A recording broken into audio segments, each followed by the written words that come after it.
제14장. 이고니온에서 두 사도가 함께 유대인의 회당에 들어가 말하니 유대와 헬라의 허다한 무리가 믿더라.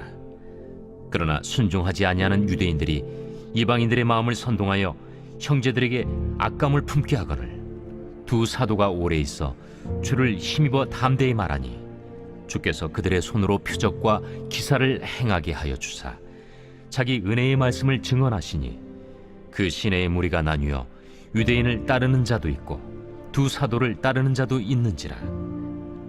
이방인과 유대인과 그 관리들이 두 사도를 모욕하며 돌로 치려고 달려드니 그들이 알고 도망하여 루가오니아의 두 성 루스드라와 더베와 그 근방으로 가서 거기서 복음을 전하니라. 여러분 반갑습니다. 오늘 큐트로여는 기막힌 하루입니다. 본 말씀 사도행전 14장 1절부터 7절의 말씀입니다. 자, 이제 사도행전을 보면 바울이 3차에 걸친 전도 여행을 하게 되죠. 자, 그런데 오늘 보면은 1차 전도 여행 중 이고니온에서 있었던 일을 기록하고 있습니다. 자, 오늘 말씀을 통해 우리가 깨달아야 할 것이 무엇입니까? 자, 먼저 첫 번째로 어디를 가든지 바울의 메시지는 오직 하나였습니다. 자, 오늘 1절 말씀에 이에 이고니온에서 두 사도가 함께 유대인의 회당에 들어가 말하니 유대와 헬라의 허다한 무리가 믿더라 그랬습니다. 자, 방금 읽은 1절을 보면 두 사도가 함께 유대인의 회당에 들어가 말하니 라고 했죠. 자, 그런데 우리 성경에는 없지만 원어 성경에는 또 말하니 이렇게 적혀 있습니다. 자, 그러니까 바울이 앞선 선교지에서 했던 말을 이고니온에서도 또 반복해서 말했다는 것입니다. 여러분, 바울은 어디를 가는지 오직 하나의 메시지만을 계속해서 반복하여 열정적으로 전했습니다. 여러분, 그 메시지는 바로 예수 그리스도였습니다.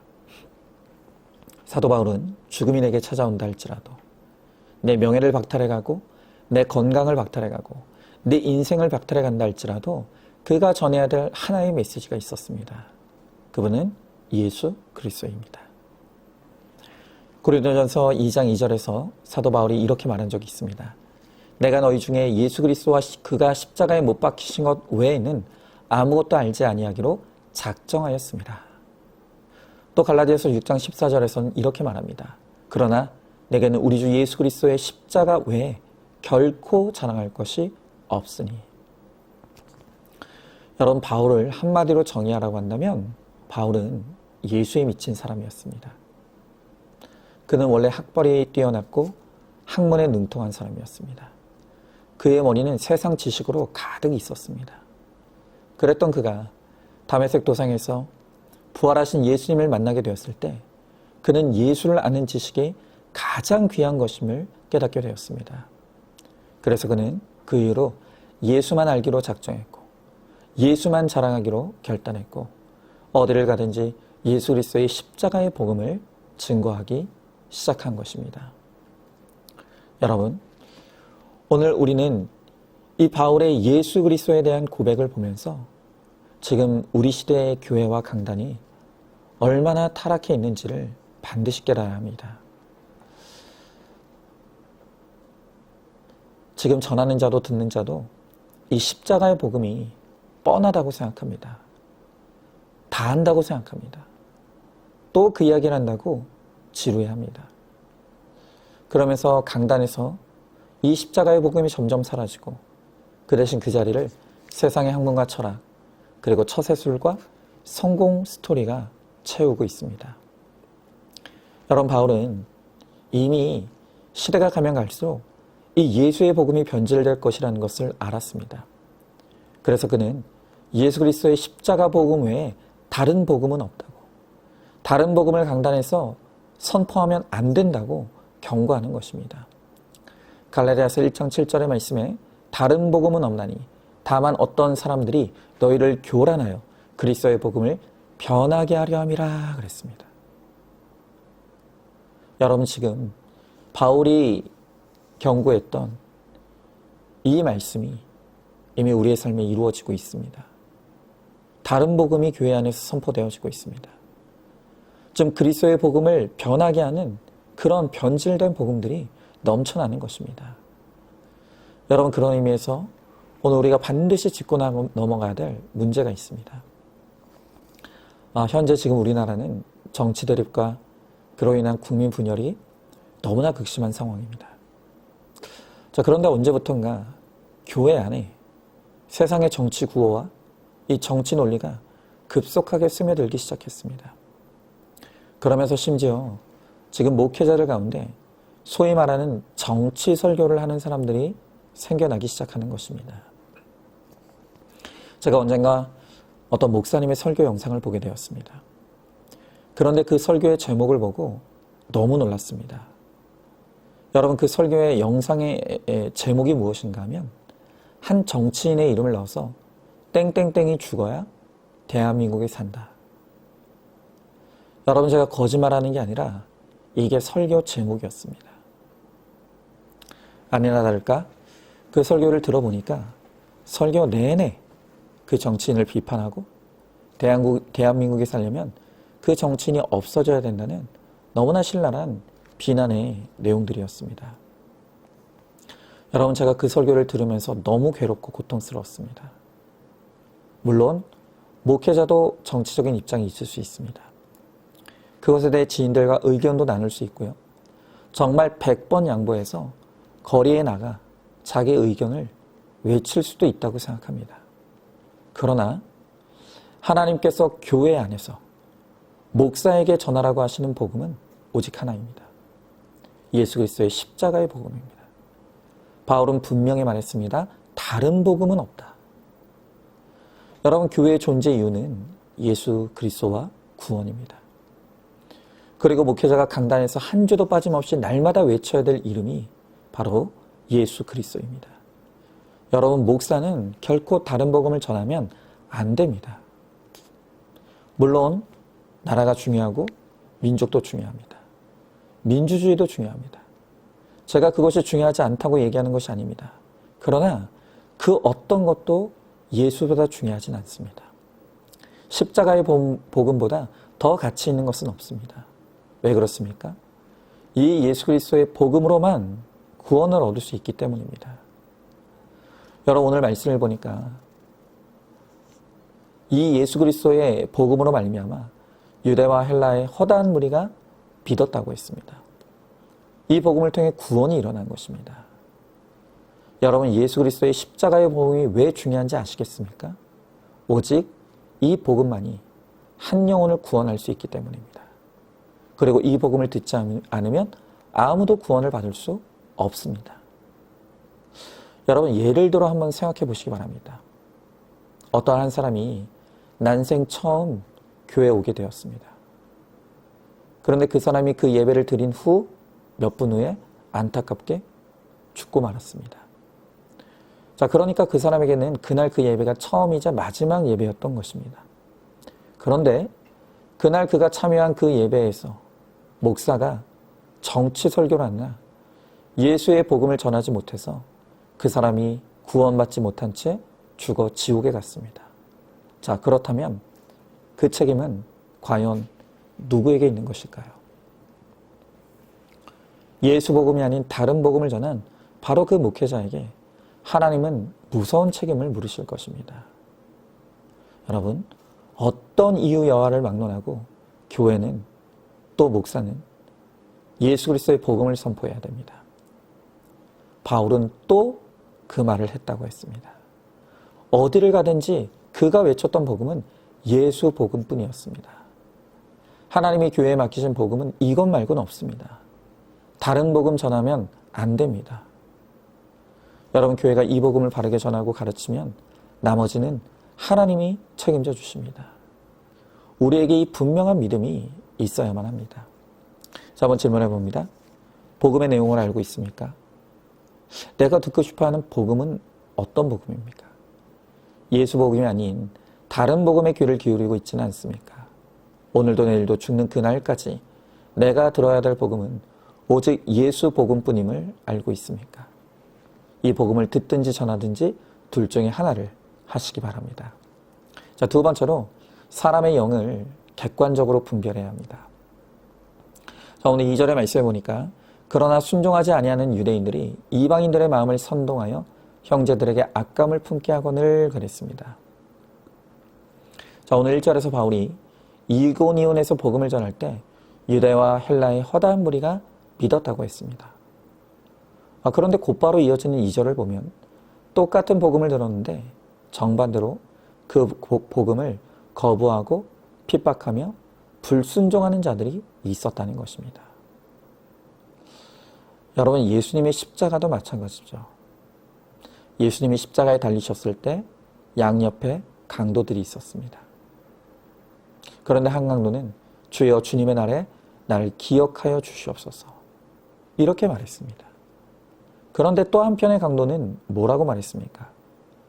오늘 예수님을 향해 너는 너 자신을 구원하지 못한다고, 하나님을 저주하고 죽으라고 그렇게 비난하는 것입니다.